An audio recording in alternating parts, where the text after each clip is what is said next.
Bitcoin is a very interesting asset, right? Because it has become this global macro asset, this kind of global commodity asset, but it doesn't have a native yield, right? So contrary to maybe Ethereum and Solana or Hyperliquid, it doesn't have this taking yield. So it's natural for folks, especially the more TradFi folks, to look for ways to extract an yield from the asset. That's why we call it synthetic yield, because it's not like some sort of native yield.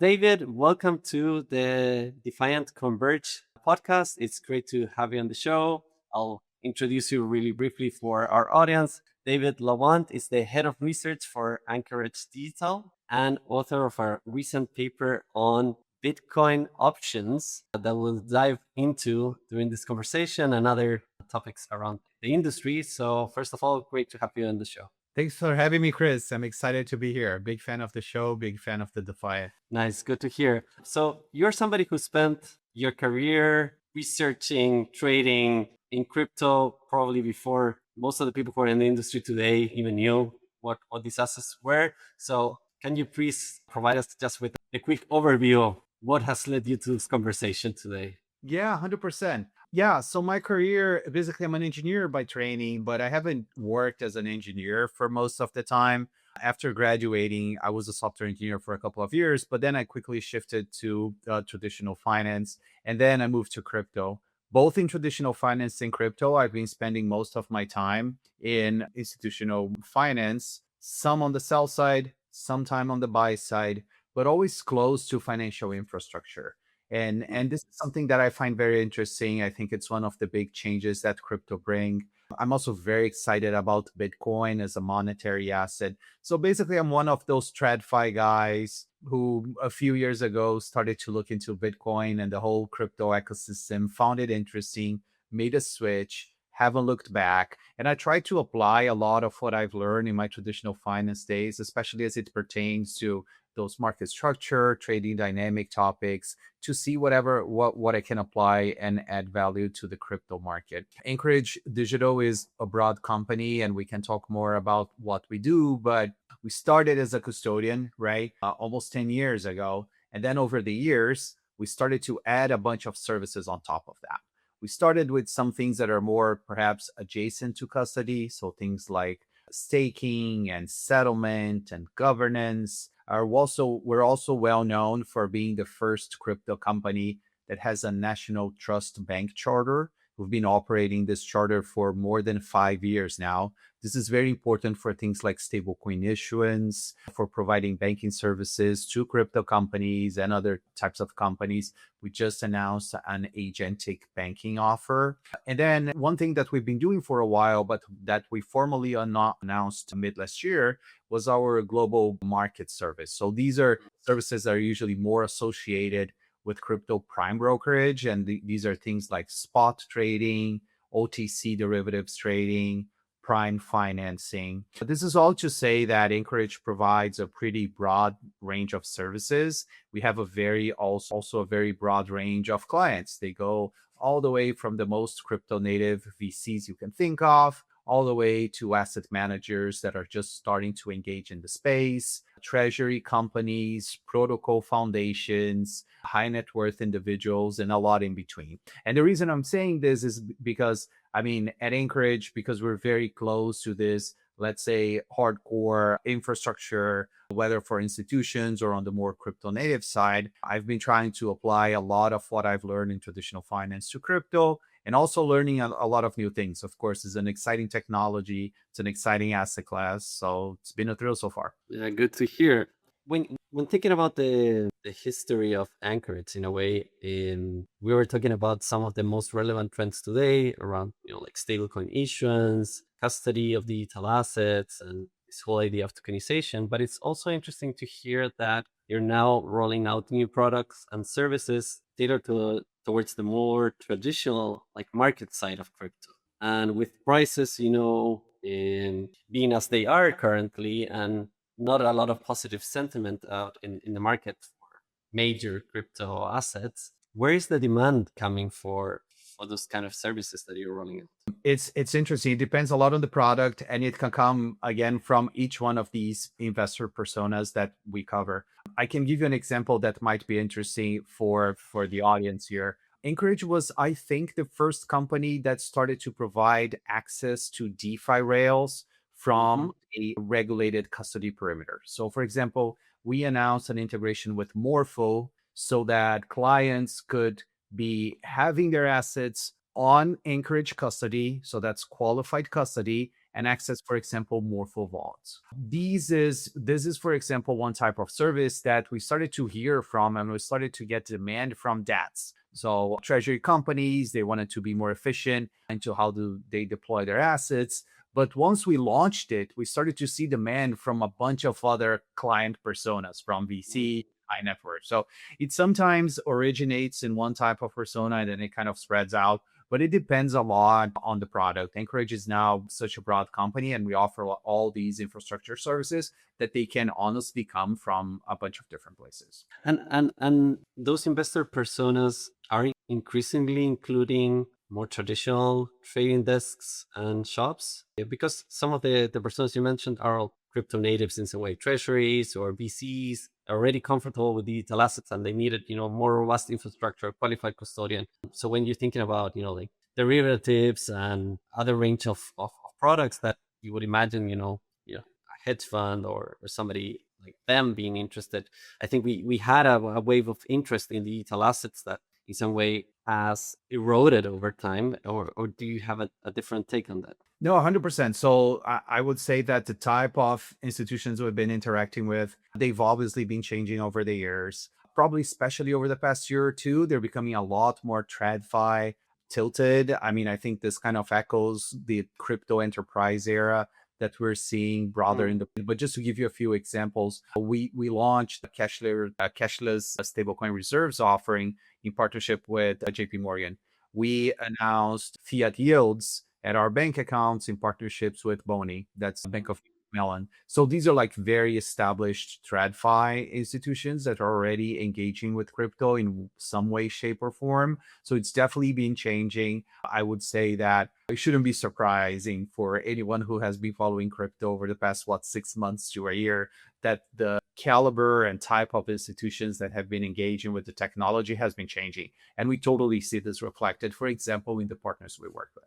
And is it also true on the trading side? You recently published this highly interesting paper around synthetic yield on Bitcoin. Who is after synthetic yield on Bitcoin today? And where does that fit between other asset classes and the risk profile of an investment portfolio? Yeah, 100%. That's a great question. Bitcoin is a very interesting asset, right? Because it has become this global macro asset, this kind of global commodity asset, but it doesn't have a native yield, right? So contrary to maybe Ethereum and Solana or Hyperliquid, it doesn't have this taking yield. So it's natural for folks, especially the more TradFi folks, to look for ways to extract an yield from the asset. That's why we call it synthetic yield, because it's not like some sort of native yield. It's not a Like debt. staking. It's not a credit instrument. So it's a yield that you're kind of creating synthetically from more sophisticated instruments. The probably most straightforward way to do this is by covered call selling or an option strategy, which is what we cover in the paper. But this has honestly been coming from a lot of places. So, for example, on one side, you have the big hoarders of Bitcoin, right? So you have a few DATs, you have maybe Bitcoin miners or even Bitcoin whales that might be willing to do some covered call selling in order to extract a yield on Bitcoin positions that are already sitting on top of. But you can also see that in the more traditional market. So, for example, there are some of the ETFs that are already starting to engage or are filing vehicles that will start to engage with covered call selling strategies. I'll give you an example that for me was very telling, Chris. Goldman Sachs announced their first crypto ETF, and that was a Bitcoin covered call ETF.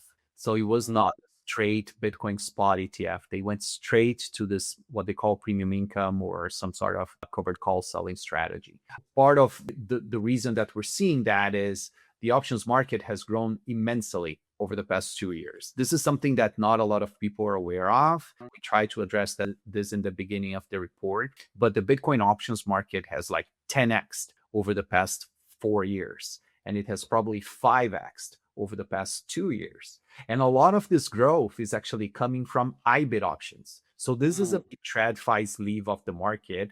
2 years ago, basically all the Bitcoin options market was concentrated on Deribit, which is this very crypto native venue where a lot of the crypto native price discovery on options happen. IBIT launched, and then shortly after that, an options market started to develop around IBIT. In less than a year, IBIT was as big or almost as big as Deribit. So a lot of this interest in options is actually coming from the TradFi side as well. There is crypto native interest. Basically, I would say most folks who are sitting on top of a big Bitcoin position, but also there is this TradFi component too. So that's super interesting. So I have two set of questions. The first one around IBIT, like taking over from Deribit, that has to do with institutions being more comfortable with those type of railings or understanding the underlying asset better, or not wanting to go to different venues. What's driving that, like greater adoption from that type of asset, like options on that type of asset? Yeah, no, 100%. It's a great question. Well, I think first of all, it speaks to the success of IBIT, right? IBIT is an ETF that at the time it launched, and I think up until now, I don't know about this new AI related ones, but it was the most successful ETF launch of all time. It amassed a massive amount of assets. It was seeing very constant and active trading activity, right? I think it was normal for IBIT to trade well over $1 billion a day. So it's probably in the top 5 or top 10 ETFs in terms of activity. And it's natural for us to start seeing an options market develop around that. Some of that is coming from institutions. Some of that is coming from retail. I have to say one thing that I learned in crypto is that you should never minimize the importance of convenience. And I think that just having options on IBIT, which means that these are instruments that trade on a traditional brokerage account that any retail person who has a Schwab or a Chase account can have access to.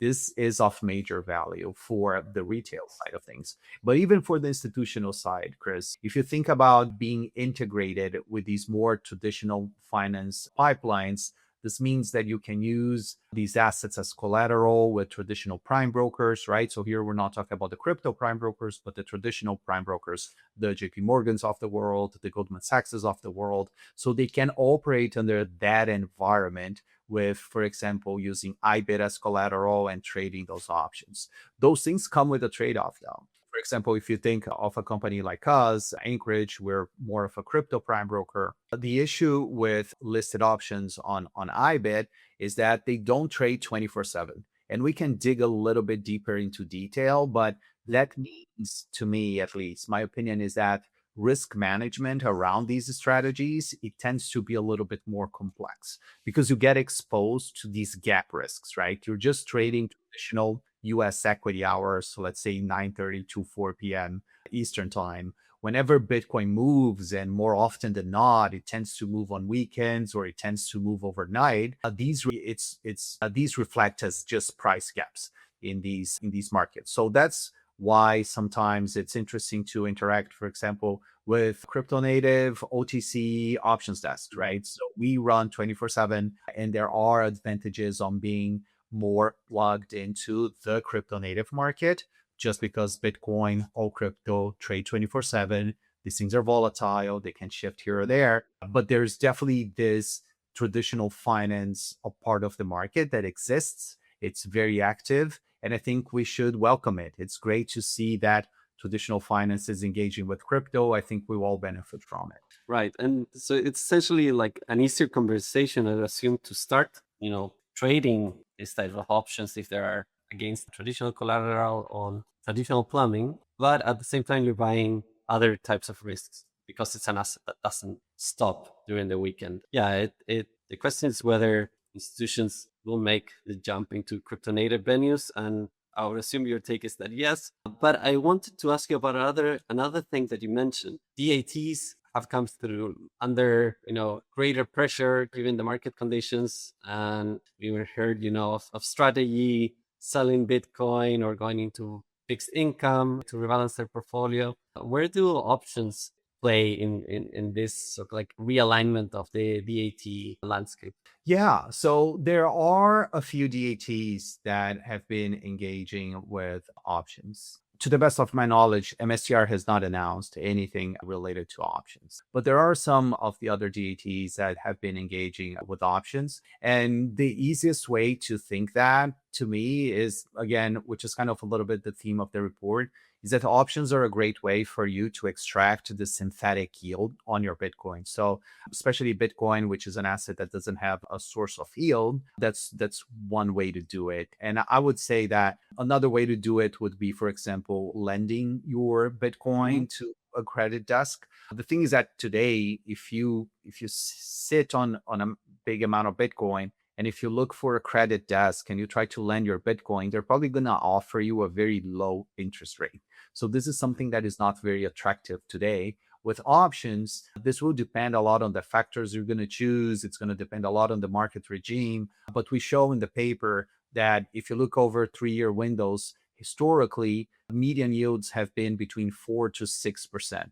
So in Bitcoin terms, right? So over a 3-year window, you can surpass the Bitcoin return on a 4 to 6% annualized yield basis, which can be quite attractive. In the best scenarios, it can go well into double digits. These are very consistent returns as long as you are operating in what I call the safe corridors, right? So you're choosing the right combinations of deltas and expiries. You definitely need to have some sort of risk management filter in place. This is not a passive strategy. This is Right. a sophisticated active management strategy. But as long as you have all these filters and guardrails in place, historically, it has been a pretty interesting way to extract and yield from your Bitcoin. And the GETs, I think, in my view, they're a prime target for this because they're just sitting on top of this Bitcoin. A lot of them don't have plans to sell them for a long time. So this is one way to start generating some revenue on top of this asset base. So and do you see this also in interaction for other cryptocurrencies? Let's say Ethereum, for example. Ethereum has this passive yield through staking, but have you done any comparable analysis for options on Ethereum? And as the regulatory landscape has evolved, do you see more assets coming live as well?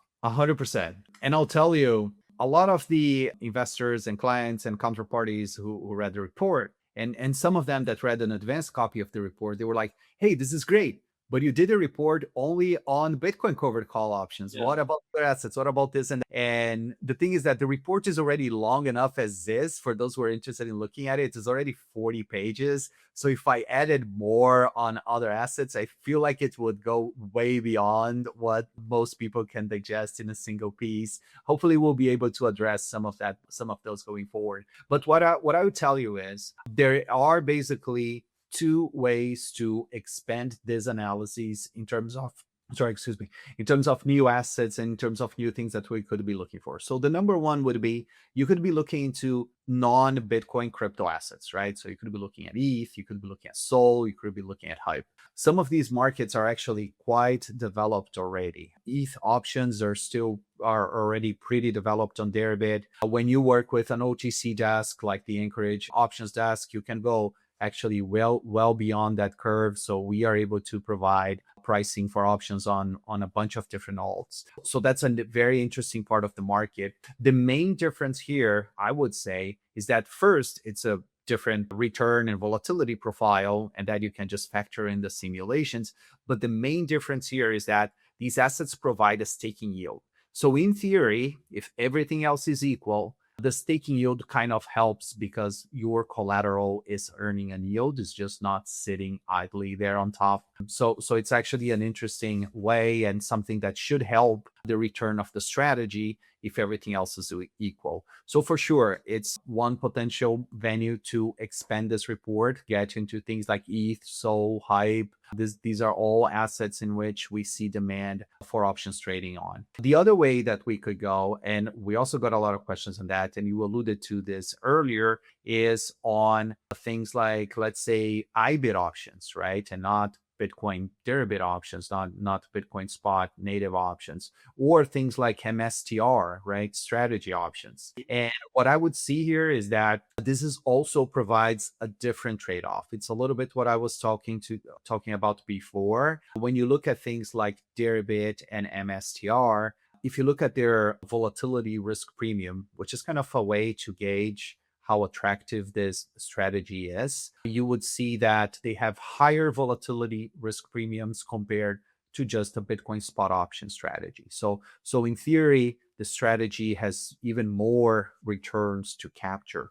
On the other hand, there is the trade-off that I mentioned before. Risk management is a lot more complex because both MSTR options and IBIT options, they trade during US equity market hours, which means if Bitcoin spikes either up or down outside these hours, you might not necessarily have the risk management capabilities to manage these things precisely in real time. So risk management gets a lot more complex, but there's also probably more fat to extract from the trade. These are the two big ways that you can expand the analysis from here. Again, non-native, non-Bitcoin crypto tokens, ETH, SOL, HYPE, whatnot. And then the other, let's say, Bitcoin equity proxies like HYBIT or Bitcoin augmentation vehicles like MSTR.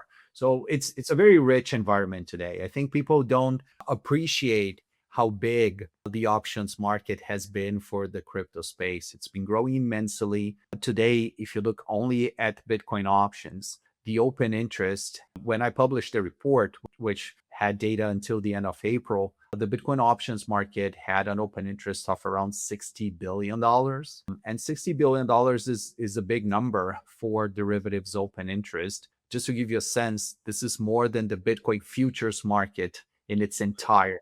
So if you add all the perps, right, all the Binance perps, OKX, Bybit, Hyperliquid, if you add the dated futures contracts, things like CME, Bitcoin futures, if you add all of that, you're probably going to get to something between $45 to $50 billion as of those comparable prices. So the options market is already bigger than the futures markets, which is not unusual. If you look at the traditional equities market, the options market can be 5 to 10 times bigger than futures. In crypto, it's like 20% bigger. So in theory, if this ratio holds, or if this ratio kind of is any proxy for what we can see about crypto in the future, there's room for the options market to grow even more. And along those same lines, so where would you rate the maturity of the option derivatives space for digital assets in terms both of the sophistication of the strategies and the type of products that are traded compared to traditional asset classes, and also compared in terms of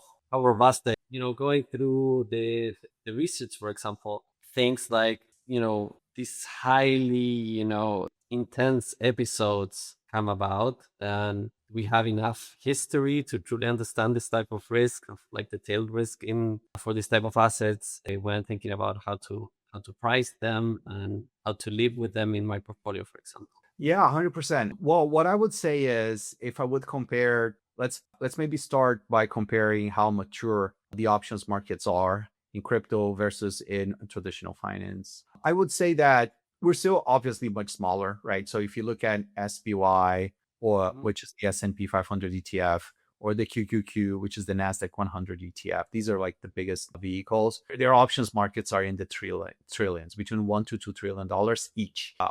In Bitcoin, we're talking about 100 billion, like including Deribit plus IBIT. So we're still relatively small, which kind of translates into the size of Bitcoin compared to these bigger asset classes. So we probably have a long way to go as Bitcoin matures. The other thing I would say is one very interesting way to look at how, let's say, developed the market is, that I actually write about this in the paper, is what is the percentage of the open interest that sits in calls versus puts, for example. That's a way to look at it, but I think it exemplifies a little bit. If you thought about the Bitcoin options market, maybe just 2 years ago or so, it was basically one strategy being deployed. And that strategy was DJs buying out of the money call just to have outsized asymmetric exposure to the Bitcoin price. That was it. That's what options were used for in the earlier days. And that's fine. That's great. That works. Options is a vehicle to capture that. But we have the leverage perpetuals as well being a key feature of crypto as well. Exactly, for sure. That makes total sense. In equities, like you don't have perps like we have in crypto, so you can get a lot of the leverage effects from perps. You can also get them through options. I would say you have more leverage, slightly different trade-offs here, but you can get that done. But the thing gets really interesting when you start to use options for the things that you can only do with options. And that's one of the things that we have been seeing spring over the past couple of years as the market got more sophisticated. So we started to see things like downside protection strategies, or these synthetic yield extraction strategies, or even just pure volatility trading. These things can get very sophisticated. So we started to see more variance and more diversity in terms of the strategies that are being used in the options market. One way to measure this is that the participation of calls has been shrinking. So, like probably just 2 years ago or so, the Bitcoin market had 70% of its open interest on call options. Today, this number is something like 58%. So we're starting to see not only the market growing significantly, but also more diversity in the strategies that are being deployed. That said, the Bitcoin options market is still a very call heavy market. If you look in these more developed markets like SPY and QQQ, about a third of the open interest is in calls and 2/3 sits in puts. The Bitcoin market is actually the other way around. So two calls and 1/3 puts, more or less. So kind of it points to we're probably not going to get to the levels and to the ratios that we see in these established equity markets anytime soon, but it shows how far we still are and how early it is for the Bitcoin options market complex. And some of these strategies that have to do with options, like the one that's described on the paper, we already mentioned, are fairly active. So let's say for some reason, I've held a substantial amount of Bitcoin that I don't want to get rid of, and thinking about, hiring a manager to, go find me some yield on top of my Bitcoin. What would your manager diligence involve? What would you look for? Do they exist? Where do I find them? Yeah, that's a great question. Yeah, to your point, it's definitely an active strategy. The main risk with covered call selling strategies and any synthetic yield strategy through options, to be clear, is to fall in the traditional collecting pennies instead in front of a steamroller problem, right? Because when you are selling these call options, what you're basically doing is writing some sort of insurance and you're collecting a premium ahead. Now, when you don't want the event that you're hedging, that you're giving premium against, to occur. So, and the interesting thing in the options market is that contrary to maybe in insurance markets, you can manage this risk in real time because all these options are listed, they're on the market. So usually when you think about a professional options overlay strategist or an options overlay portfolio manager, what they are doing a lot of the time is buying and selling. They will very rarely just sell a call option and wait until expire and just see what happens, right? So to your point, yes, very active management strategy. There's a lot to cover in terms of due diligence for a fund. There's a lot to do on operational due diligence, of course, but in terms of the more, let's say, market related themes, the interesting thing to keep in mind, in my view, is that there is a big trade-off. So if you want to incur more risks, you might be willing to sell options at higher deltas, meaning with a higher probability of being assigned. That will give you a higher yield, but that will also give you higher risk and a higher possibility that you get assigned you probably need to manage around that. So there is a trade-off between the type of yields that you're willing to underwrite and also the type of risk that you're running. That's one big thing, right? So always trying to understand where you want to operate here in terms of deltas, in terms of expiries, and this and that. The second thing is that these types of option strategies, they work better when the market is either sideways or down, because those are the scenarios where your call options are that you're writing are not going to be exercised. They're going to fall in value. So also underwriting an investor who understands what the market regime is very important, right? So it's not that you need to predict with accuracy where Bitcoin is going to be in a week or in a month, but at least trying to understand and have a few risk management parameters in practice that allow you to exit if the market gets too directional, or allow you to give you some sense of when is a better time to enter. We developed some of these filters in the paper, but they're very basic ones. The idea for the filters we did in the paper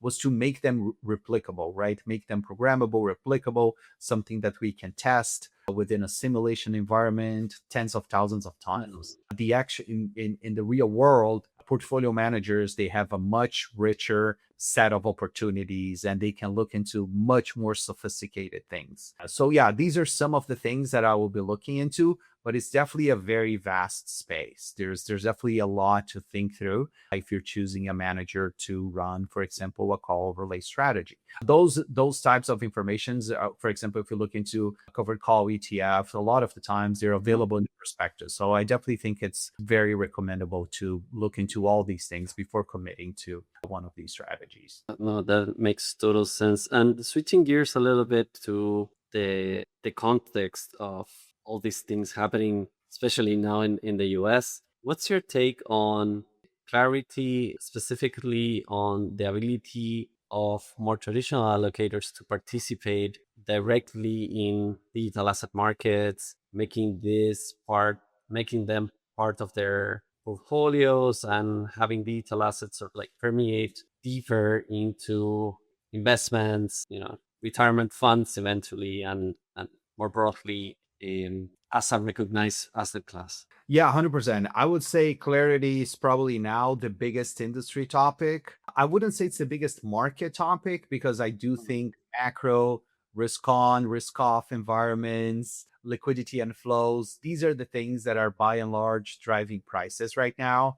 But in terms of industry specific topics, clarity is obviously the big one. I mean, we just went through a Senate Banking Committee markup, which means that we're now on the stage in which discussions are starting. So maybe we can get to a floor discussion and maybe get this approved in the Senate. I think in the best case scenario, we would like to see clarity being approved in the Senate, reconciled with the House, and being ready to sign at the president's desk before the Congress recess. So this would mean to have all these things done by early August. Our head of policy, his name's Kevin, he's great. He gives a 50-50% chance of us getting clarity passed this year. If my personal opinion, if I have to choose one way or another, I think it's going to be passed. But there's definitely a lot of sticking points, a lot of discussions around federal government involvement with crypto. That's probably the biggest sticking point that we have right now.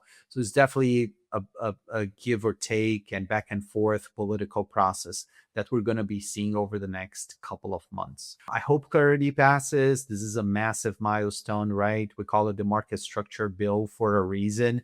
I think it would establish very clear boundaries between who has jurisdiction over crypto, in which and also in which cases. There's a few interesting protections for developers. So it's a very comprehensive bill that I think would massively advance the institutional adoption for crypto. The one thing I would highlight though on this is important to keep in mind, and this is something similar to what we saw on the Genius Act, right? The Genius Act was the stablecoin bill that was approved mid last year. The one important thing about these big legislation pieces is that once they get approved, that's all obviously a great milestone and a very important development. But there's usually a rulemaking process that can extend for a year and a half, maybe 2 years. This has been the case with Genius. I'm sure this is going to be the case with the Clarity Act too, if it gets approved by August. So we're probably talking, let's say Clarity gets approved by August, we're probably talking about maybe 18 months or maybe even 2 year rulemaking process. So there's a lot to go. These things are complex, they are involved, but I think overall they're very important for us to continue to gain importance within the broader financial system. One of the things that you mentioned there, and I understand you're not the policy person for Anchorage, but still wanted to get your take on things like the protections to programmers and decentralized protocols and ecosystems. How do you foresee the integration between traditional finance, traditional instruments, DeFi evolve under the light of what we are hopeful to see, clarity, the rulemaking that will come up? Yeah, I can tell you that, like, from my personal stance, I think the Clarity Act is, as it's written today, it's actually really good in the sense that it's, I think, probably the best compromise that we could have achieved so far. I mean, I'm not a specialist on the developer protection issues, but I've seen every single specialist, institutions like Coin Center, who I know pay a lot of attention to that, saying that this is a pretty good solution. So the way I would say this is, every single person I talk to and the folks who are more specialists within their fields, everyone I speak to, they say, hey, this is a pretty good compromise. It's not Right. perfect. It's a pretty good compromise, which to me says that we got to a good point. So like when nobody's perfectly happy, but everybody says, okay, this is good enough. I can live with that. It feels to me that I think we got to a good spot. And I think this reflects a lot of work that happened in Washington D.C. circles, also the industry, right? A lot of education, a lot of proximity and discussion with the legislators. I think we got to a pretty good point. That's what I've been able to extract from all these conversations I had with folks who are more specialists in these matters. Again, having that said, they're not perfect. None of them said, "Oh, this is perfect on this side," but it looks like it's something that is good enough. One of the things that we glanced over at the beginning of the conversation had to do with what Anchorage has been doing, crypto native firm, for the wider adoption of crypto as an asset class. And but I wanted to get your take on another trend that's happening is where a lot of the traditional financial products are getting tokenized, and firms like BTCC, NIC, Nasdaq, they're all like moving to tokenized rails, which is more of a Rails hard technology discussion rather than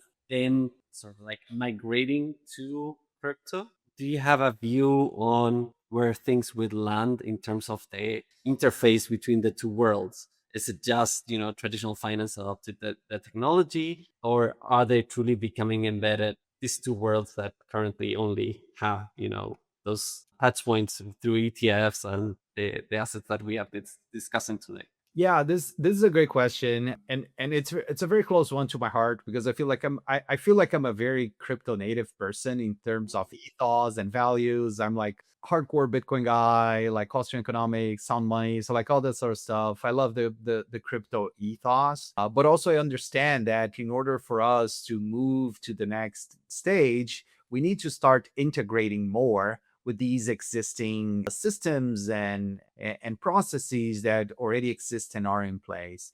I'm actually bullish, and I think that it's great to see that the traditional market is leaning more into crypto. One thing I always say is that I have the opportunity to talk to a lot of these big firms, right, who are engaging with crypto. And the amount of folks who are actually very crypto native and understand and respect the crypto values in Mm. these companies is actually, you'd be surprised to see. Actually, if you go to a lot of these firms, you're going to see folks who are deeply inserted and understand the crypto ecosystem very well. Of course, there's probably going to be some meeting in the middle here and something that we need to accommodate. But I do think that these two worlds can actually live together. I'm actually looking forward to it. I very much welcome all the traditional players that are coming to crypto. And I think they're using the technology, and that's something good for the crypto ecosystem themselves, right? You can just think about how much blockchain activity or how much DeFi can gain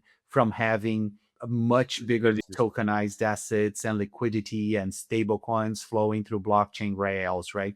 So one of these things I believe can benefit from one another, and it kind of gets to the virtual circle that I hope we'll be able to see developing in crypto over the next many years. No, fantastic.